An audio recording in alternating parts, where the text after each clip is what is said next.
Again, Toastmasters and today in my text. Topic and introduction for today is mysteries of science, or I would the science of mudras. Okay, that is the topic of the day. Before getting into the topic, I will just quickly talk about what is human anatomy and what is disease. That's how I structure my topic. Just want to give you that outline of what I'm going to talk and how I'm going to talk.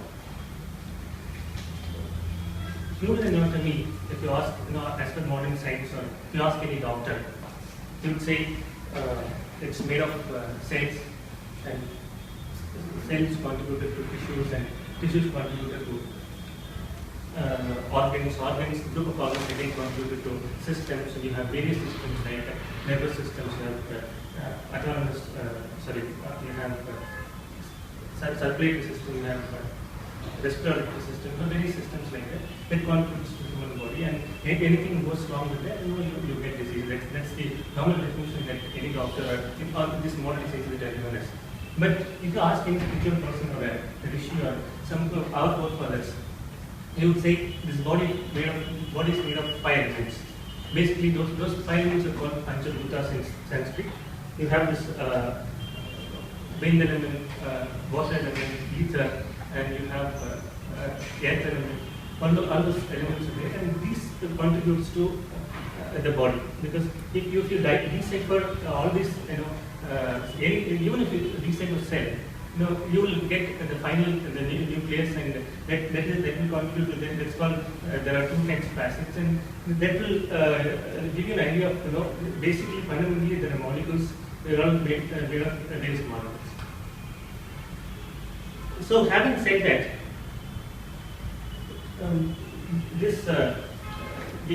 how we have disease, how we become sick. Anything that disturbs this equilibrium or balance in these 5 elements, we become sick. That's the general definition that we get for being unhealthy. So now coming back to the topic that I have chosen, the sign of mudras. If you have ever wondered how, probably Jesus Christ, you have seen the famous post, he holds his hands like that. Have you ever wondered, do you know the meaning of the sign? Anybody can, why he has to hold his hand like that? Okay. Or you may have seen in posters script statues of Jain. Most of them would be sitting like that. Have you noticed that? So, if you have ever wondered all these things, the topic that I'm discussing, that I'm going to discuss with you, will give you answers to all these mysteries, the questions you may have. So that's how I ended on this topic. What we see is our health actually is in our hand. By having various mudras are basically called symbols in literal sense. By having various mudras, by practicing the mudras, we can bring about an order in the 5 elements that I talked about that constitutes our body. For example, our thumb symbolizes fire element. Our index finger symbolizes wind element. Our middle finger, our middle finger symbolizes ether element, and the ring finger symbolizes earth element, and the little finger symbolizes what is that? Water. Prithvi, that's called water element. Okay. So what they have figured out is all these elements, by having practicing this mudras, we can actually bring out order or equilibrium in the system, so that thereby we can restore peace or health in the system that we have. That is the concept of the mudra, science of mudra. That has been that's been there since time immemorial. There are various references in religions, and even it has reference in mummies, in Egyptian mummies. So I am going to through this CC5, I'm going to basically teach you 3 or 4 mudras which you all can practice. Okay, so that you can basically, before even going to the doctor, before even attempting to take any medicine, you can, by practicing the mudra, you can restore your health. Okay, before doing that, I'm going to quickly teach you one super brain yoga. Okay, you all have, you would have, after I'm going to demonstrate.